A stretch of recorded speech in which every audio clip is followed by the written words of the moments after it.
in just a minute.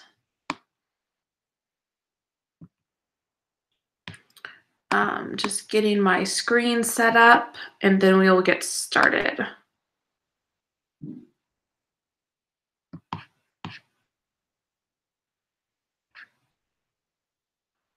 Hold on 1 second. All right. So hopefully you guys can all hear me well. I'm going to the top of the list and start going over some of the problems that you guys have suggested.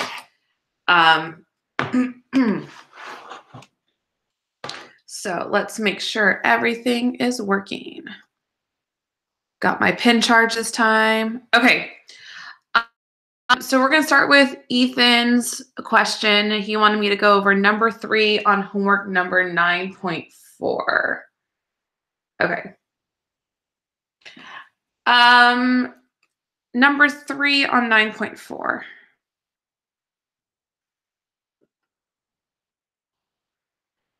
All right, so in this problem, we have 0.250 molar, and we are told that it's potassium sulfate. So what you need to remember with this is, of course, how to actually write this out into a chemical formula. So potassium sulfate is K2SO4. When you're doing this problem, we talked about ice tables. One of the first things you want to double check is to make sure that this is soluble so that it will break apart. And what you will see is that this is indeed soluble. So if I were to write out this equation, I would say K2SO4, it fully, that arrow right there means that it fully breaks apart. And when it breaks apart, it breaks into 2 potassium ions and 1 sulfate ion. So if we do my ice table, again, initial change end, we are starting with 0.250 molar K2SO4, and at the very beginning, none of this has been created. So we have none of that. Oops, let me put my charge there. What we see is that this will react in a 1 to 2 mole ratio for this. So when we consume all of this, which we will because it will completely dissociate, we create 2 moles of this. So if we have 1 mole of this, 2 moles of this would be plus 0.500 molar, and then 1 mole of this. So we have plus 0.250 molar. And so my ending is 0 moles of this, 0.500 moles of this, and 0.250 moles of this. Moles or molarity, sorry. And so for this problem, we can't figure out the pH. Actually, the pH would probably be neutral because this is not an acid or a base. So we're not going to be calculating the concentration of hydronium or anything like that. So all we need to do is to write out what is our concentration of everything. So K2SO4, my concentration is 0. My concentration of my potassium ion is 0.500 molar. And my concentration of my sulfate ion is 0.500 molar. And since this dissociated, all of this broke up into here, we could say that my percent dissociation is 100% because everything dissociated. So that is number 3 on homework 9.4. Okay. Review station number 4, number 3. Review station number 4, number 3. Okay, so station number 4, number 3 has to do with Beer's law. So we want to remember Beer's law. So there's a couple different things. So this is station number 4, and this is problem number 3. So Beer's law. If we remember Beer's law, we did our calorimetry lab doing this. We are told that absorbance equals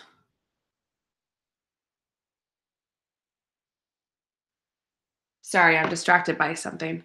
I don't know what it is. It is absorbance equals it was ALC. That's not A. Hold on, let me replace that. For some reason, I'm blanking on that equation. Give me 1 second, you guys. I'm totally blanking.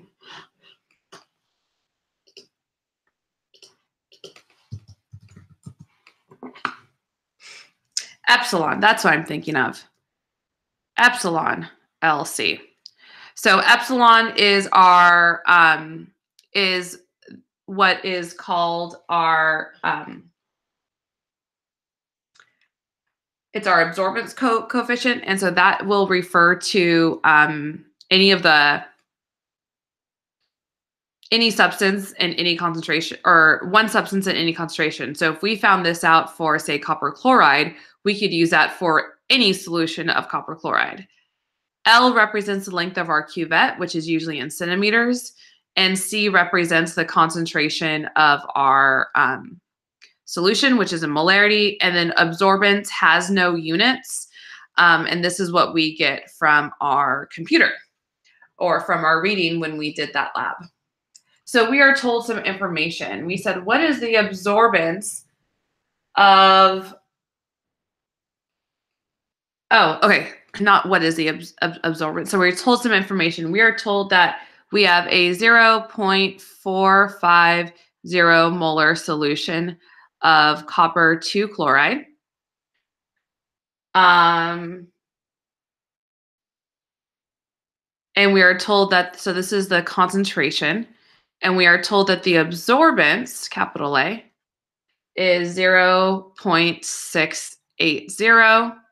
And so the first question is, what is the molar absorptivity? So what we're asking for is E.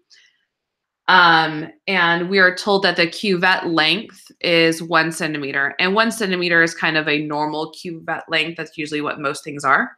So if we want to solve for epsilon, or our molar absorptivity, what we're going to see is that this equation ends up being E equals, and if we move everything over, our absorbance, L times C. So if I plug everything in, we get E equals our absorbance, which is 0.680, divided by our length of our cuvette, which is 1 centimeter. Let's assume this is exact, so it's like 1.000. And then our molarity, which is 0.450 molar. So if we calculate that out, we should end up getting 3.36, and we have 1 over centimeters times molarity. So that is our molar absorptivity. And again, we'll use this for any solution of copper chloride. So then the second part of the question B says, find the concentration of a different solution when the absorbance is 2.5. 1.51. Let's double check my work. Yeah, actually 3 does not look right. I think I must have miscalculated it. Hold on 1 second, you guys. 0.680 divided by 0.450. Yeah, we should have 1.51. My answer key is wrong. Sorry about that, you guys. So this should actually be 1.51. I will need to change my answer key. So my answer key is wrong online for this one. So then for B, what we need to do is that now we know that we have a different solution. We put this in the machine and we see that our molar absorptivity, or excuse me, our absorbance is 0.250. So now we know that. We know E, because we calculate that up here. Our L, our cuvette's going to be the same length. So now what we're going to solve for is our concentration. So if we do that and we solve for our concentration, we will get our absorbance divided by molar absorptivity times L is going to equal C. So now let's plug everything in. 0.250 is our absorbance. 1.00 centimeters here, and then 1.511 over centimeters times molarity. Centimeters cancel out, so let's double check. 2.5 divided by 1.51, and we get 0.1, we'll say 66 molar. So that is that equation. So notice that we had to get this one to plug into here in order to get this problem right. And again, the answer key is wrong. I will need to go back and fix that. So just make a note of that.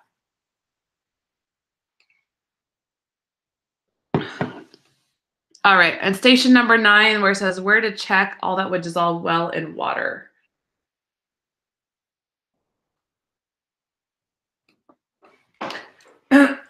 Okay. So if we look at station number 9, it says check with the following that would dissolve well in water. So I'm just going to talk us through this because there's really nothing that I can really write down. So the first thing that you want to remember for that is soluble salts, and you would find that from your solubility rules. So soluble salts will definitely dissolve in water. Strong acids, strong bases will also dissolve in water because those are polar compounds. So those will dissolve in water. Strong bases will, because again, we look at strong bases according to our solubility rules.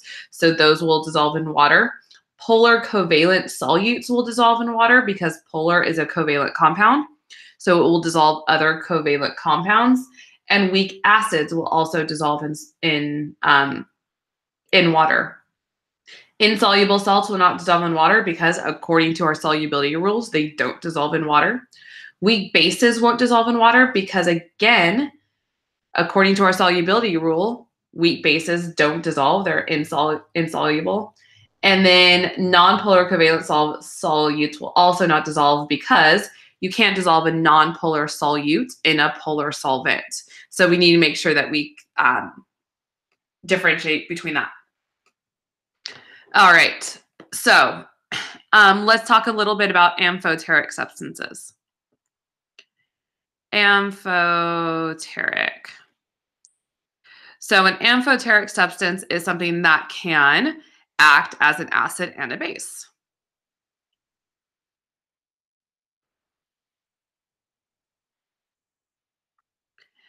And when we think of this, what that means is that it can accept a proton or it could donate a proton. So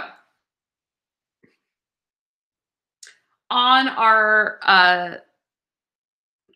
the stations, we had some examples. So let's look at my first example, HPO4 minus. Okay, so this is an amphoteric substance. So let's look at what makes it an amphoteric substance. The fact that it has a hydrogen to donate makes it an amphoteric substance, that it can act as that it can actually act as if it donates that proton, it can act as a base, or it can act as an acid. Because it has a negative sign, it can also accept a proton, because if it accepted a proton, it would look like H2PO4. Notice that it becomes neutral when it accepts that positive, or it can act as an acid and it could, and it could end up looking like this. So when you're trying to figure out if a substance is an amphoteric substance, what you want to do is that you need to see, does it have a hydrogen to donate? Or can it accept a proton? And if it has a negative sign, it can accept a proton. So it needs to have both of those things in order to be amphoteric. We did look at our other example, which is water, because as we saw is that water can accept a proton, and if it accepts a proton, it will look like hydronium, or it could donate a hydrogen and it could be hydroxide. Water is our only example that does not follow this rule. So know that water can act amphoterically. And again, any substance that has a negative charge, which says it can accept a proton, or any substance that has a hydrogen, that which can then donate that proton. So it needs to be able to accept and donate a proton in order to be an amphoteric substance. Just in comparison, we look at something like CO3. This is not an amphoteric substance because it cannot donate a proton. It doesn't have a proton to donate. Or we can look at, let's see, HCl is not amphoteric, and that's because it cannot accept a proton.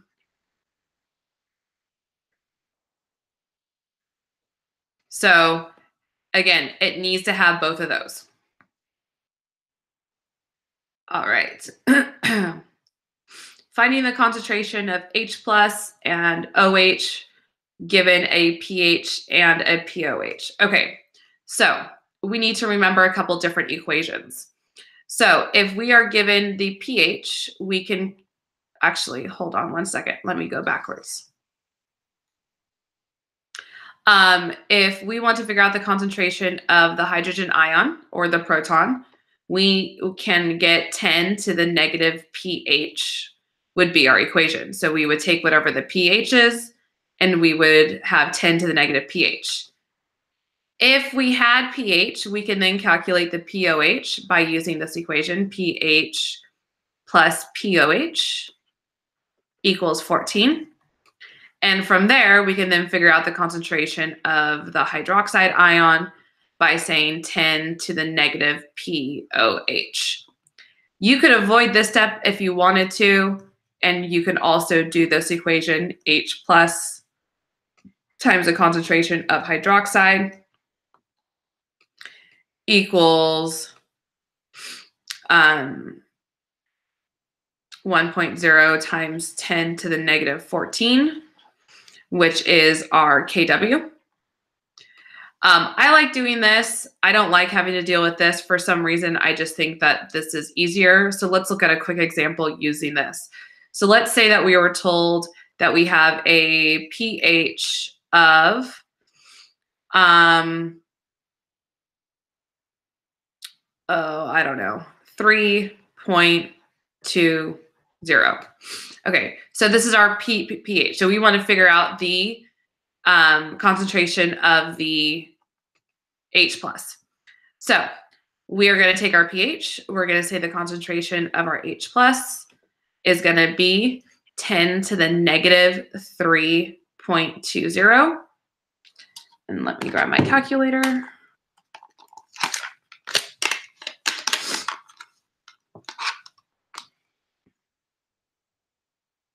So 10 raised to the 3.2. And so I get my concentration of my hydrogen ion to be 6.3 times 10 to the negative 4 molar. I can now calculate my POH by saying 14 minus 3.20, which tells me that my POH is 10.80. So then to figure out the concentration of my OH or my hydroxide, it's now going to be 10 to the negative pH, which is to the negative POH, which is 10 to the negative 10.8, which is concentration of my hydroxide is 1.6 times 10 to the negative 11 molar. So that's how you would calculate your concentration of your hydroxide from from those values.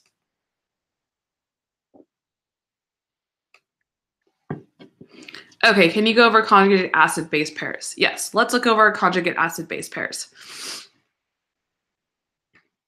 All right, conjugate acid and bases.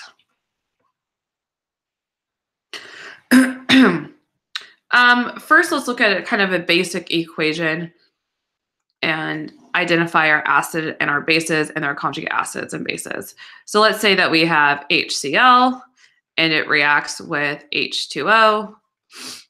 What would happen is that we would have,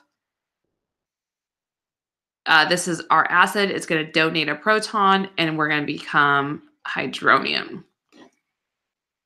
So what you can do is to figure out which is your acid and which is your base is I sometimes like to look at my products. So I know that, that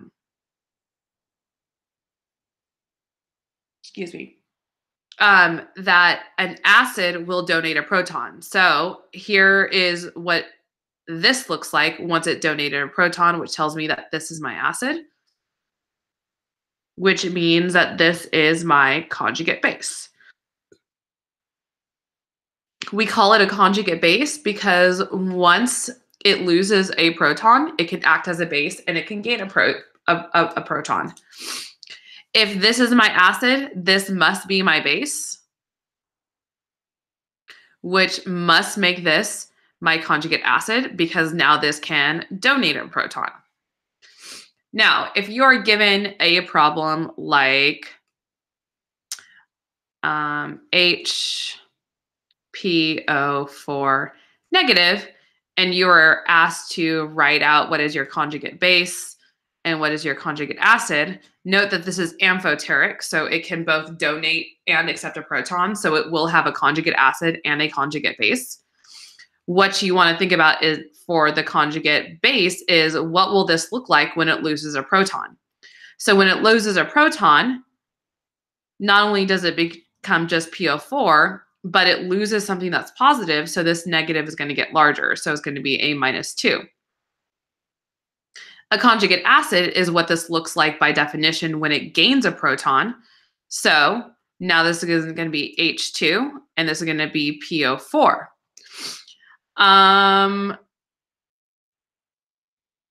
For compounds like CH3 and H2, where if we have a conjugate acid, what does it look like? Usually you're going to add the hydrogen to the last part. And this would be too much to do, but if I were to draw out this structure, if I were to draw out my Lewis diagram, this is what it looks like. And if you look at this, what you realize is that my carbon can't hold any more hydrogens. There is no possible way that I could add a hydrogen onto this carbon. However, these two electrons right here can form a bond, and you could put a hydrogen right there. And again, that's usually going to be your last one. So I would say it's CH3 NH3 would be the only possible way. Again, this carbon already has 4 things bonded to it. What we know about carbon is that carbon can't hold anything else. So that's where you would put the hydrogen.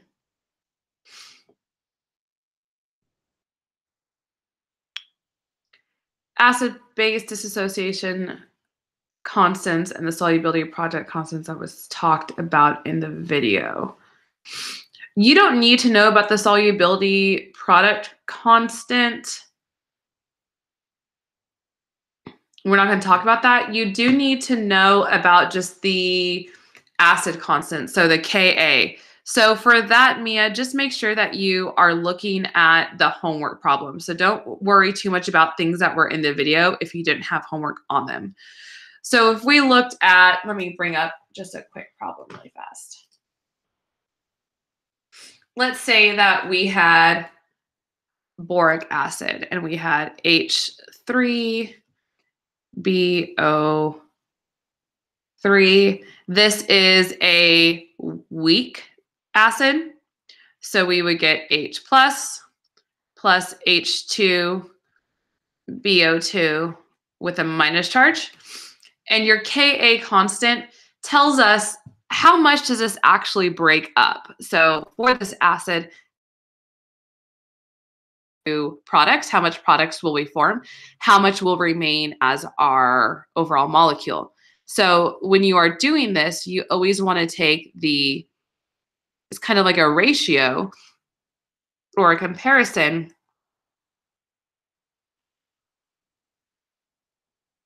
of your products over your reactants. So our Ka will be very large. So a large Ka. Okay, for some reason my pen is wanting to skip. So a large Ka occurs when we have a lot of products.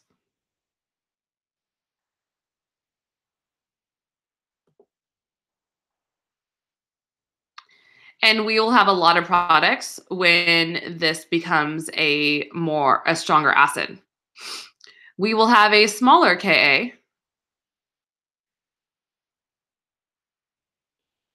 when we have more reactants. And we will have more reactants when this doesn't want to break up as much. So this Ka value tells us the degree of which things break up. And the degree of which things break up is important because that'll help us calculate what these values are. You would be giving your Ka values in a table if you need them, so you don't really have to worry about that. Unless you were given the concentration of these things, you couldn't calculate your Ka. So in the homework assignment that we had, you couldn't have calculated your Ka that way. So just keep that in mind. All right.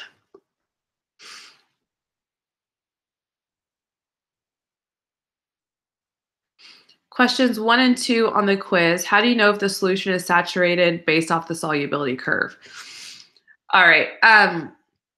Again, this is kind of a hard one to actually calculate, but for the quiz, let me bring the quiz up really fast. Let me find that.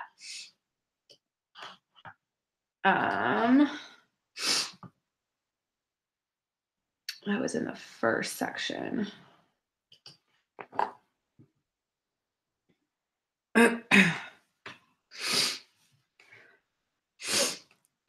Mia, you will be given solubility rules. You will not be given strong acids. So you do need to know your 8 strong acids and then remember that everything else is considered a weak acid. All right. So for number 1, you were told that you had a solution with 30 grams of KNO3 and you dissolved it in 60 grams of water. And you need to figure out, was this solution saturated or unsaturated? So what you need to do is, you were also told that this occurred at 50 degrees Celsius. And that's really important because you need to get some information from the graph. So if you look at the graph and you look at 50 degrees Celsius and you look all the way up to the potassium nitrate line, what you see is that approximately 80 grams of potassium nitrate can dissolve in 100 grams of water. So you want to see how much will dissolve in 60 grams of water. And you're going to be comparing that value to how much is actually dissolved. What you see when you solve this problem is that 48 grams of KNO3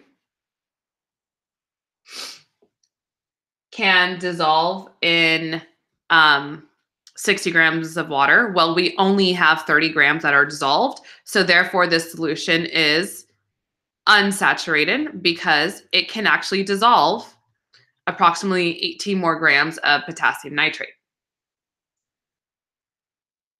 So hopefully that answers your question. And then, so if the solution, the temperature was lowered to 20 degrees, so let's look at, so this was A. Let's look at B. What if the solution was lowered to 20 degrees?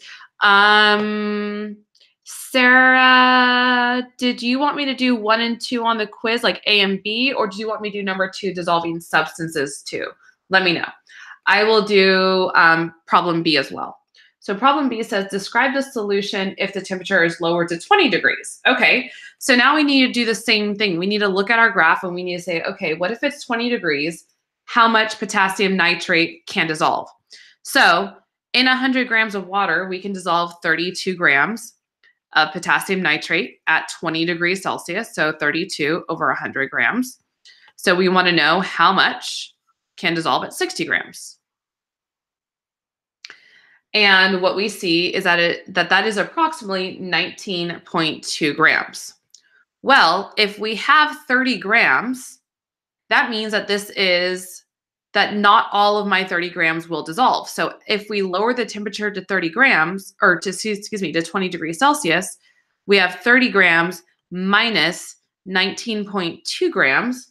What we will see is that approximately 10.8 grams of the substance will crystallize out. So it will precipitate out. So some of it will come out of solution because my solution at 20 degrees can only hold 19.2 grams. So it can't hold all that 30. So where is the excess going to go? It's going to fall to the bottom of the solution, and the solution will then be saturated at that point. Once this crystallizes out, the solution will be saturated. So hopefully that answers your question. All right, for station 6, would you mind going over the 4th one from the top? Okay, station 6. Let me do that. 4th, station 6. 4th one from the top. Okay, so let me make sure.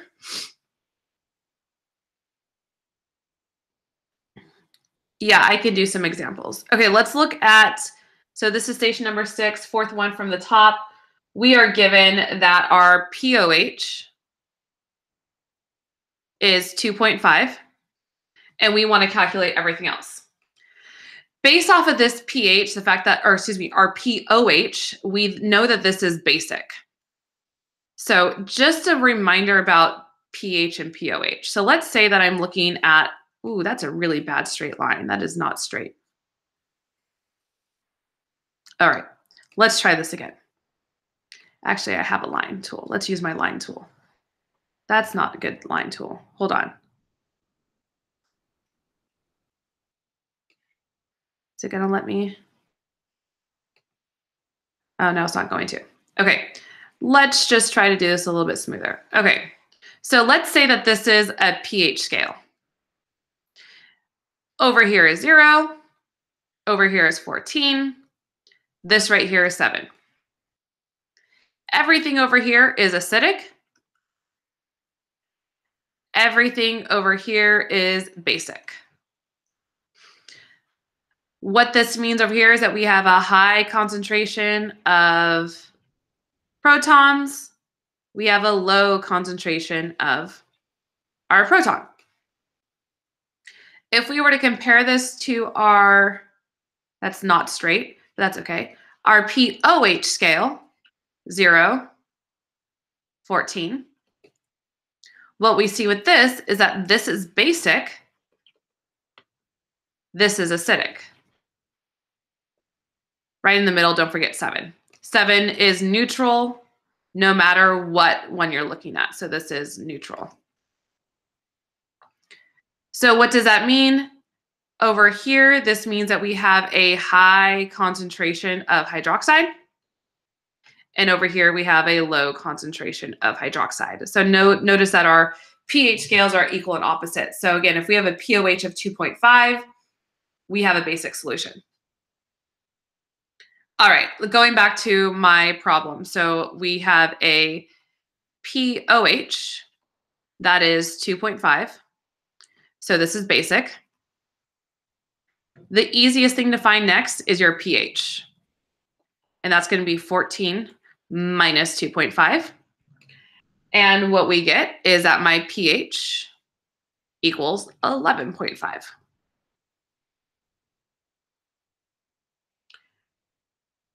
Next, what we want to do is that we want to figure out the concentration of, I don't know, let's just go my hydroxide is going to be 10 to the negative 2.5. So let me quickly type this into my calculator, double check that. 10 raised to 2.5 negative, and I get 3.2 times 10 to the negative 3 molar. Do the same thing with hydrogen, but now with my hydrogen, I have to remember that I have to use my pH. So this is going to be 10 to the negative 11.5. So 10 raised to 11.5 negative. And this is going to be 3.2 times 10 to the negative 12th molar. So those are your two values. Again, making sure that for your hydroxide, you use your POH. For hydrogen, you use your pH. Henry's law. Let me find an example with Henry's law. Hold on, you guys. Let's see.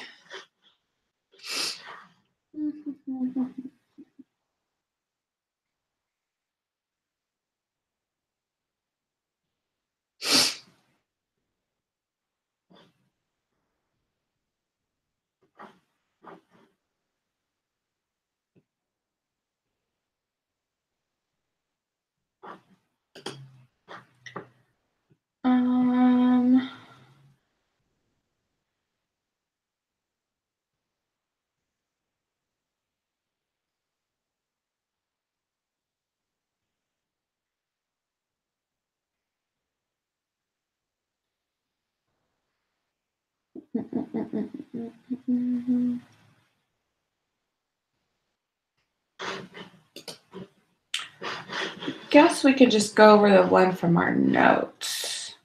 Wouldn't worry too much about Henry's law.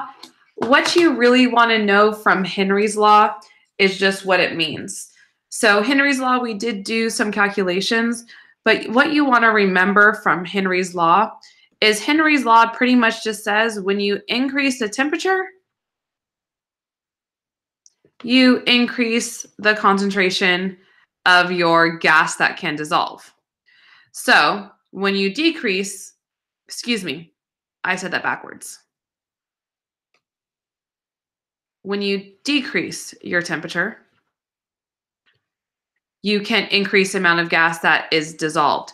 So for example, if you're talking about something like carbon dioxide and you want to know at what temperature or in what substances will we be able to kind of have a bunch of carbon dioxide actually dissolved in substance, we need a low temperature. And there's also one more variable that I need to put in here, but an increased pressure. So low temperatures and increased pressure will mean that more carbon dioxide will actually dissolve in your water. So example, your soda, as I mentioned before. If you want to have a soda that has a lot of carbonation, you want to make sure that you leave it in the can because once you pour it out, you're decreasing the pressure a little bit. And you want to make sure that you serve it cold because the cold will make sure that more carbon dioxide is dissolved. Another reason why they carbonate things and they put them under pressure. A can is under pressure because when you increase the pressure, you can keep that carbonation in there more. So feel free to ask some more questions.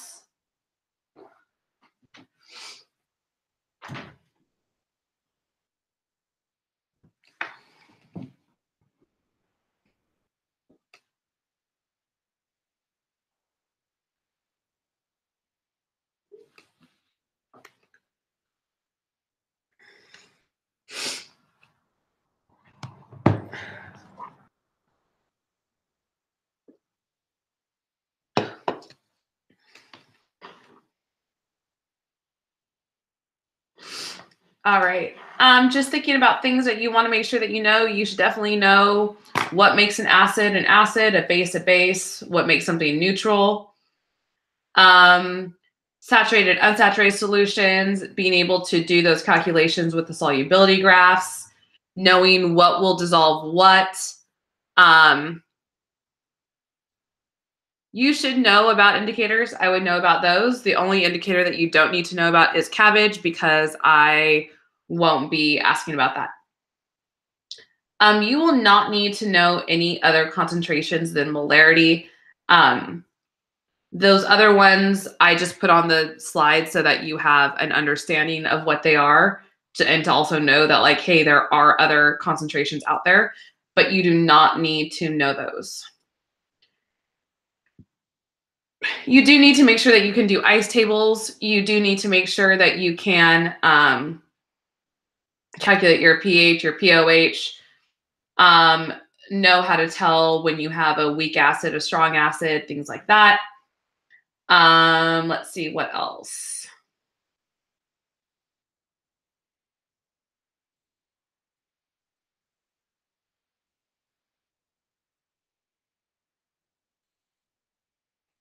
Mm,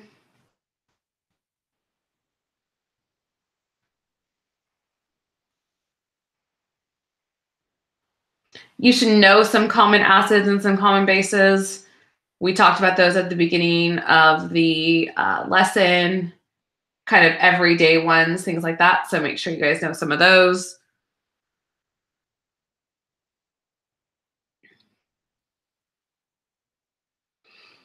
If you were to have an acid and a base into solution, what would it look like? How would they break up into ions? Electrolytes, know what electrolyte is.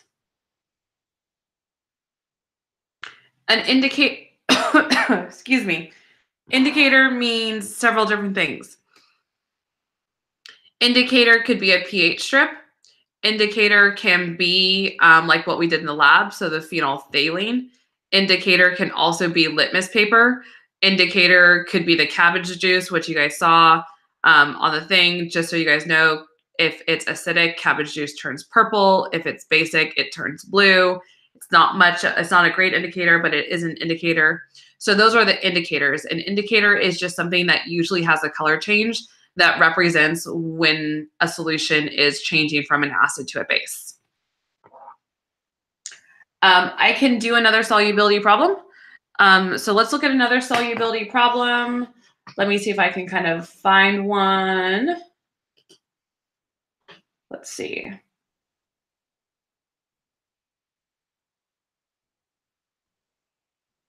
Okay.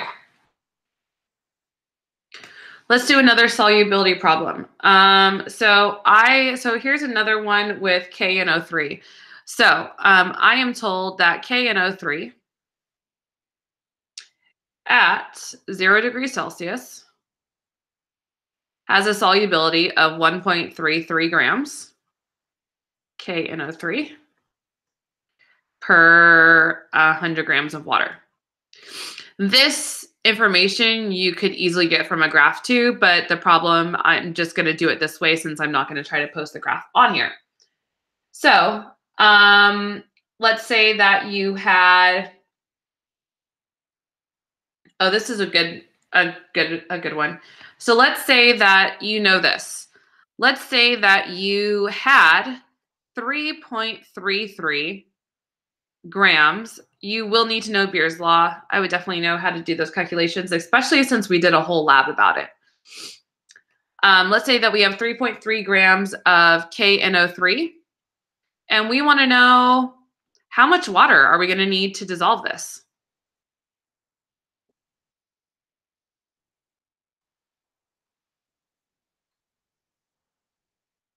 This is actually a little bit opposite of some of the problems that we've done. So if I were to set this up, I'm going to be using my ratio that I have up there. So 1.33 grams of KNO3 over 100 grams of water. And I am told that I have 3.33 grams of KNO3. And what I'm now asking is how much water is actually going to be needed to dissolve that?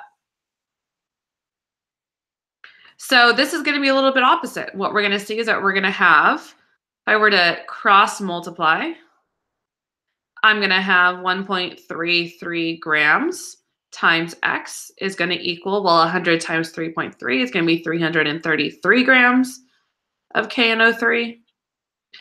Divide 1.33, divide 1.33. And what I get is 33 divided by 1.33 is that I would need 250 decimal grams of water would be needed to dissolve all that potassium nitrate.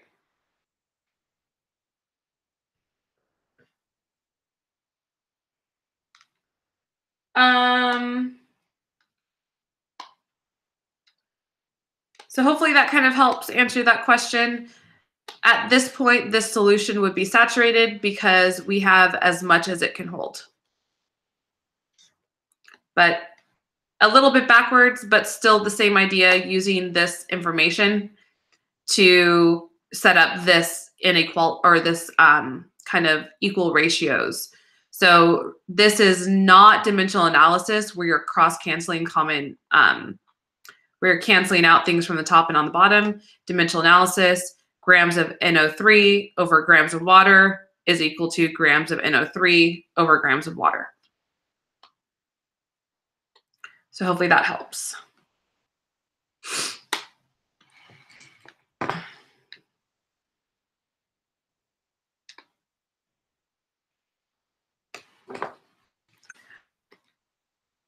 We know it's saturated because if we compare this to our line, this data came from a graph, and this level is saturated. So therefore, this has to be saturated too, because they're just ratios of each other. This is just under 3 times larger.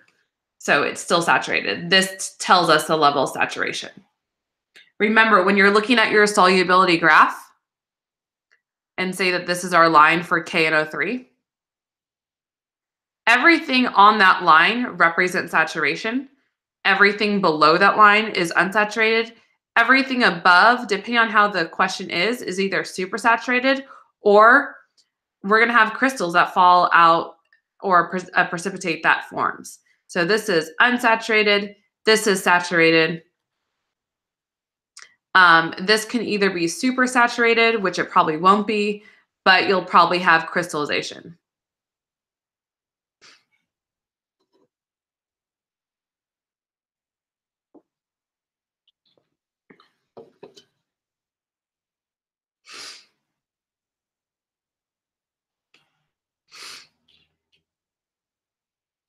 All right, you guys. I think I'm going to call it a night.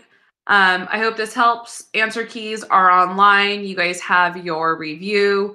So again, you guys have your homework, which is probably one of the best things to study from.